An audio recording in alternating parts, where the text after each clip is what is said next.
大家好，欢迎来到幸福频道，从客观公正的视角深度解读时事，我是李幸福。最近中国著名的爱国大 V 司马南被禁言，今天的视频我来深入的分析一下司马南收割爱国流量遭反噬，义和团小粉红把中国经济带入深渊。去美国跟你去啊！我什么时间去美国？我不去。你们家不是美国吗？这是谣言呀！司马南的作品全部停留在11月5日，这天司马南的所有作品几乎都在讲同一件事：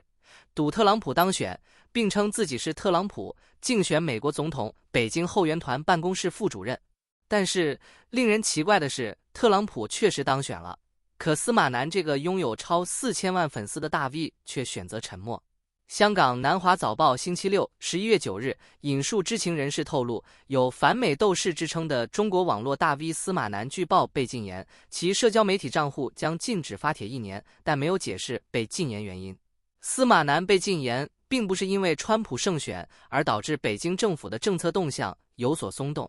而是他是非不分，整天乱说。他在这些年为了赚取流量，做尽了颠倒黑白的角色，并以此收割舆论的红利，是一个为了达到目的不择手段的人。他的胡说八道经常把政府主导的舆论方向搅得乱七八糟，让主流媒体陷入非常尴尬的境地。混蛋，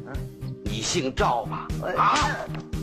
你配姓赵？你敢姓赵？在这一点上，司马南的操作实际上和著名网络雕盘手胡锡进有异曲同工之妙。2022年8月，佩洛西 Nancy Pelosi 访台的时候，胡锡进及时抓住网络热点，不但大肆收割了一波爱国流量，更是言之凿凿地说解放军的战机会护航佩洛西秀肌肉，引发全网爱国小粉红的高潮。虽然结果惨遭打脸，但是也让解放军遭受了很大的舆论压力。胡锡进在7月27日下午4时许发出一则微博后被禁言90天。星期四10月31日晚，在胡锡进微博发布最新文章，显示其微博账号已解禁。胡锡进在被解禁后的第一篇博文里谈到首都北京和河北省共建的跨省大桥厂通桥通车，自己或会成为河北廊坊市大厂县的新常住人口，并在此安排其晚年。很多网民留言对胡锡进回归微博表示欢迎，称虽然常常骂你，但是这么久没见到你发微博还是挺遗憾。还有网民询问他的股票投资收益，问他是否在上一轮 A 股大涨中解套。司马南近年来在网上的风评非常差，从最早的反伪科学代表人物沦落到今天遭全网抵制，是从司马家头这个绰号开始的。而司马家头这个称号是崔永元老师亲自封的。大家都知道，当初崔永元老师自费数百万，奔波数国拍了一部反转基因纪录片，向广大公众普及转基因的可能危害。而那时的司马南是坚定的挺转基因派的台面重要代表，与崔永元老师展开了网络骂战。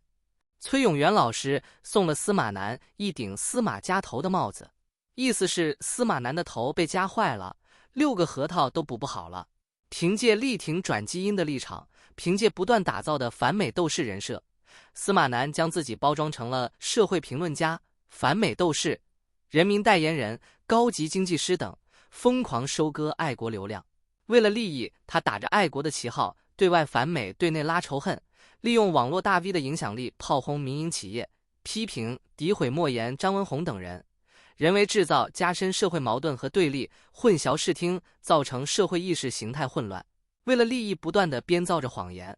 整天胡说八道，乱带节奏，欺骗和利用广大老百姓的爱国情怀，自己赚得盆满钵满。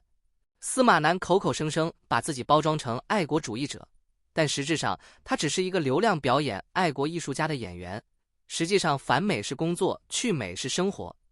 所谓的爱国只不过是收割一茬又一茬韭菜的道具。但是这种人格分裂的流量爱国艺术表演，不但会割裂国民群体的团结，还引发了民众的分裂与对立，对社会有百害而无一益。对中国转基因事业的发展来说是一件大事。这个大事是顶着重重的压力，和愚昧迷信做斗争，和利益集团做斗争，取得了一项重要的里程碑式的成功。正因为流量表演爱国艺术的司马南现象赚得盆满钵满，才让国内的网络充满了各种反制的所谓爱国言论。制造仇恨的结果就是不断的袭击在国内的外国人，以至于日本政府通过外交渠道召会中国政府不要继续进行仇恨教育。在当下急剧恶化的经济环境下，这股擦边的所谓爱国流量随时都会擦枪走火，引发大规模的社会聚集，直接踩踏当局的红线。近日引发全网关注的郑州大学生夜骑自行车前往开封，这股夜骑开封的热潮源于今年6月18日。当时4名郑州大学生为了吃开封灌汤包，在晚上7点骑共享单车出发，历时3个多小时抵达开封。这一举动在网络上迅速走红，引发大量大学生效仿，最终酝酿成11月2日这场大规模的夜骑行动。11月8日晚间传出，再有超过20万人参与，骑行大军连绵数十公里。如此规模的年轻人的活动立刻遭到当地有关部门的禁止。2022年新冠疫情期间，郑州曾出现过大规模民间自发的驱赶富士康的呼声。疫情结束后，富士康的陆续撤离郑州。巅峰时期拥有近20万员工的郑州富士康，员工仅剩下5万人。爱国口号遮盖不住现在郑州的凋零现状，但是年轻人和大学生们精力旺盛，无处发泄。这股爱国的火焰终究还是烧到自己的头上了。司马南和胡锡进的命运虽然各自有所不同，但却反映了同一个问题：在信息爆炸的时代，如何平衡个人利益与社会责任？司马南以爱国的旗号收割流量，推波助澜社会分裂，最终因言论失控而遭遇禁言。而胡锡进虽然经历过短暂的沉寂，但仍然在舆论战场上延续着自己的存在。这2位网络大 V 的经历让我们不得不反思，所谓的爱国主义与民族主义是否被过度利用，成为某些人谋取私利的工具。在当前的社会环境下，我们不仅需要警惕那些通过极端言论制造对立的网络人物，也要思考如何在国家发展的过程中保持理性与团结。年轻人被煽动的情绪，或许是对未来迷茫的回应，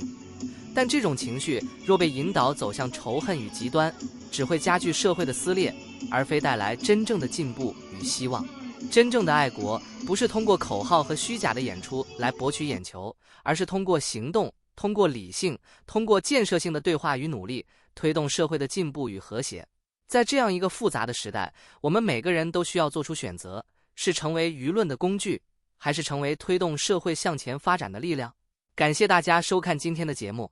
希望大家在观看这些事件的同时，能够保持清醒的头脑，理性分析，做出更明智的判断。如果你喜欢今天的内容，请点赞、评论和订阅我们的频道。我们下期再见。唱戏不怕嗓门高，京东大户可不怕小，剃头的不怕脑瓜小啊，死猪不怕那开水浇啊。